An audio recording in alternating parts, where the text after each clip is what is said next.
All right, good morning, class. I am so happy to have you all here. We're going to jump right into our science lesson for the day. I will read the learning objective first. You will repeat it after me. Given a science journal, students will write 4 or more sentences that accurately describe plant classification with at least 60% accuracy according to the teacher checklist. Given a science journal, students will write 4 or more sentences that accurately describe plant classification with at least 60% accuracy according to the teacher checklist. Beautiful. So at the end of today's plant classification lesson, I will hand you your science journals. You will write 4 or more sentences that align with the checklist I'm going to show you beforehand, and then I will go ahead and grade those after class to check for your understanding. Let's go ahead and activate our prior knowledge. This is going to be your turn and talk question. What describing words can we use to explain the ways that some plants look different from others? Think about when you're on a walk through the forest, on a nature trail, think about different plants that you see and how they might look different from each other. Go ahead and turn and talk.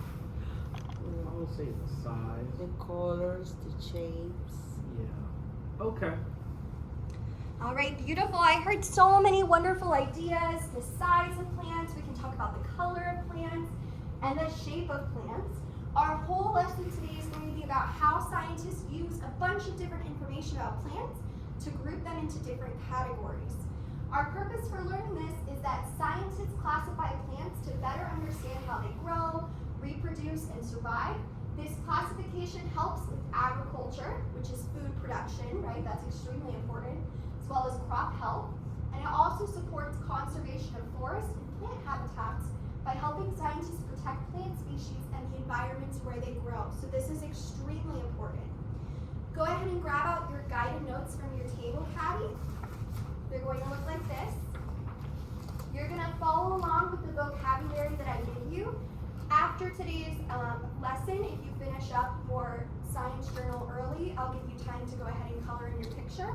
But for now, we're just going to be filling in the blanks for the vocabulary and the example sentence for each word. So our first word is botanist. This is going to be number 1 on your visual dictionary. A botanist is a scientist who studies plants, including their seeds, fruit, spores, cones, leaves, and structures. An example sentence: a botanist observes different plant parts to learn how plants grow. Go ahead and give me a thumbs up when you're ready to move on. All right, excellent.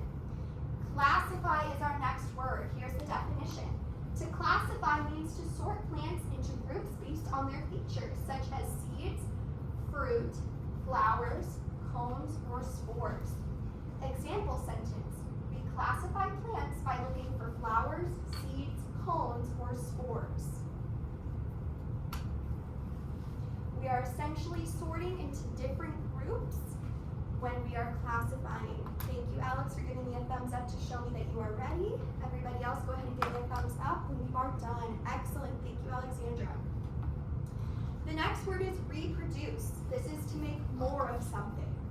Definition: plants reproduce by creating seeds, fruit, or spores. Reproduction allows new plants to grow and continue their life cycle. Example sentence: some plants reproduce with seeds, while others reproduce with spores. Thank you, Alex. And thank you, Alexandra. Perfect. Our next word is flowering. So now we're getting into the ways that scientists classify the 2 different categories of plants. So the first is going to be flowering, and the second is going to be non-flowering. So the first way that scientists classify plants is by whether or not they flower.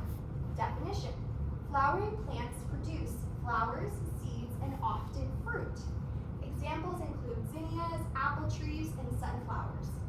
Example sentence: a sunflower is a flowering plant that makes seeds inside of its flower. Any kind of fruit or vegetable that you fall across is automatically going to fall into this flowering category. All fruits and vegetables must come from flowering plants. Thumbs up when you are ready to move on. Thank you, Alex. Thank you, Alexandra. Beautiful. And this is the second category botanists use to classify plants. This is non-flowering plants. Definition, non-flowering plants do not make flowers. They reproduce using cones or spores. Examples include ferns and pine trees. Example sentence, a pine tree is a non-flowering and produces seeds inside of its cone. So if you've ever been on a walk in nature and you've noticed pine cones laying on the floor, inside of those pine cones, there are little seed-like formations, and that's what pine trees are created out of. When squirrels, start munching on the pine cones, people step on them, those little tiny seed-like parts that are inside of the cones fall out and create new trees. Thumbs up when you're ready. Thank you, Alex. Thank you, Alexandra. So now I'm going to show you guys personally, I'm going to model for you how to classify these different plants. So this one right off the bat, I don't see a fully open flower, but what I am seeing is flower buds. I know based on my prior knowledge that when you see something colorful, bunched up like this, that's the beginning of a flower bud. This is a really new one that is very tightly closed. This is one that's getting ready to open. This is a flowering plant. Looking up here, do we see any flowers? No. No, there are no flowers on this tree. So I know that this tree must reproduce using either pine cones or spores. Do we see flowers here? No. We see something. Does No. anybody know what we're seeing here? Is this a Fruits. cone, a spore, flower? What are we A seeing? fruit. Fruit? Okay. Well, if I take a really, really close look, does that look like a pineapple from where you are? A little bit. A little bit? That's what I think you might be confusing it. If you're close up, you can see that these are actually examples of pine cones, Oh. but these ones are green. Usually by the time that you see them fallen on the floor, they have dried out and turned brown. This is what a fresh pine cone looks like when it's on the tree. I'm glad we came across that one so we were able to kind of clarify that misconception. That oftentimes pine cones are green when they're young and they're still intact on the tree. And then lastly, we have this example. Do we see flowers? Yeah. Yes. We sure do. They're beautiful pink flowers all over this tree. And so I know that that is an example of a non-flowering plant. All right, turn and talk. I'm going to give first a question to partner A, which is going to be Alex. So Alex is first going to, using the word bank on the slide, he's going to describe how botanists classify plants. We're going to have up to 1 minute. He's going to tell his turn and talk partner, Alexandra, the answer to that question, and then we're going to move on to her question, which is for partner B. Go ahead. So, botanist is a plant that's including their seeds. So you need seeds, you need fruit, spores, cones, leaves, and structures. And the example is botanist observes different plant parts to learn how plants grow. So you need seeds and fruit to make pots. So seeds and fruit, not cones and spores. Go ahead and give me a thumbs up if your group is finished early. Wonderful. All right. Alexander, can you please share your group's answer? Yeah, so using the word bank on the slide, describe how botanists classify plants because they have seeds and fruit.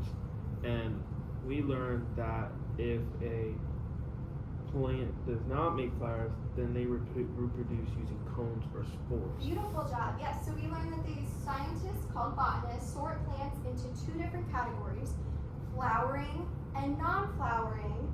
And then think about what he said. That's going to help out partner B here. He said that flowering plants reproduce using Seeds and fruit. seeds and fruit. Beautiful. And what do our non-flowering plants use? Alexander? Cones and spores. Cones and spores. Beautiful. So now partner B, you are going to explain how non-flowering and flowering plants reproduce. So think about some of those vocabulary words that Alexander just used. I'm going to put a minute on the timer. Give me a thumbs up if you're done early. Okay, so you tell me what you think. Plants reproduce by creating seeds and fruits. Yeah, so that would be flowering plants reproduce. Yes, that's good. Flowering Now how plants reproduce. are non-flowering reproduce? Or non-flowering. Non-flowering. Non-flowering will be by reproducing cones and spores. Yes, so instead of seeds and fruits, they use cones and spores. Good job. Our group is doing that. Spores, right? What is it? Fruits and spores. Fruits and seeds and with the flower. I'm hearing lots of really Spores. wonderful answers. I love that we're using our accountable talks as we speak with our partners. Being respectful listeners. Excellent. I think we're ready. Miss Alexandra, can you please tell me how do non-flowering and flowering plants reproduce? Well, for no flowering, it's like be reproducing by cones with spores. Beautiful. And what about flowering And by plants? flowering, it's like be like fruits and seeds. Wonderful. Thank you so much. You guys did such a wonderful job speaking so respectfully with your partners, sharing such wonderful answers. We are going to go ahead and check for your understanding. So I have a T-chart in your caddies for you to pull out. You're going to cut and paste each of these flowers or non-flowering plants into the two different categories of the T-chart. Go ahead and try your best. I'm going to be walking around and observing while you do this. If you have any questions, raise your hand to let me know, okay? With you guys.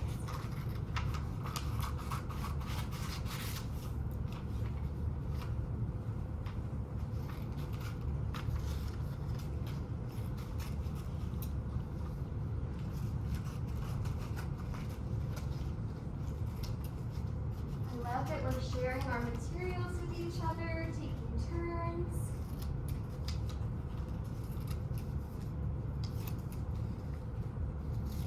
Here you go, Alexandra. Thank you. All right, Alexandra, can you pick up one of those pieces and can you explain to me what your thought process is of how you're going to categorize it? So, I could tell by the shape, and it looks like it has seeds. That this is a flower, and you can see it like blossom Excellent. and So opened. beautiful. So which category would that belong in? Flowering. Flowering plants. I love it. Yeah. Excellent job using your knowledge of how flowering plants reproduce to determine that that is a flowering plant. And Gina, can you pick up one of those images and tell me which category you think it belongs in? Okay, this one Okay. is gonna be no flowering. Excellent. Can you explain to me how you figured that out? Why is it No flowering because it's no, they use the cones and the spores. Excellent job, right? And I think you can see that because No do you see flowers. no flowers, No no flower buds? No fruits. Beautiful job. Thank you. That was an excellent explanation.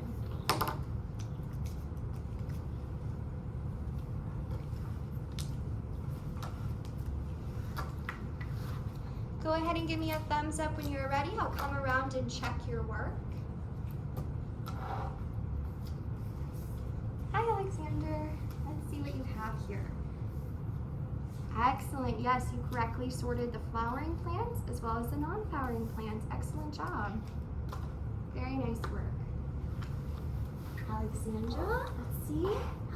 Beautiful job. Both of you are doing such a wonderful job listening. These are both 100% correct. Excellent. That shows me that you're ready to move on to our next activity. All right, so now we're going to go ahead and complete our assessment. It's going to be a writing assessment. I will hand you your science journals, and your prompt is, in 4 or more sentences, describe the process botanists use to classify plants. So here is the writing assessment checklist. Here's what I'm going to be looking for. Number 1, you need to write 4 or more sentences. Number 2, you must explain how botanists, remember those are our plant scientists, how they classify plants. Number 3, you must use at least 2 of our new vocabulary words that we learned today. You can use your visual dictionary to help you with this. Number 3, use complete sentences. Make sure you have capital letters at the beginning of your sentence, period, and proper punctuation throughout. And number 5, make sure you use correct capitalization and punctuation as I had just said. Thank you for completing your writing assessment. All right, next, this is for our expansion activity. We're going to have a read aloud of the book Carl in the Garden.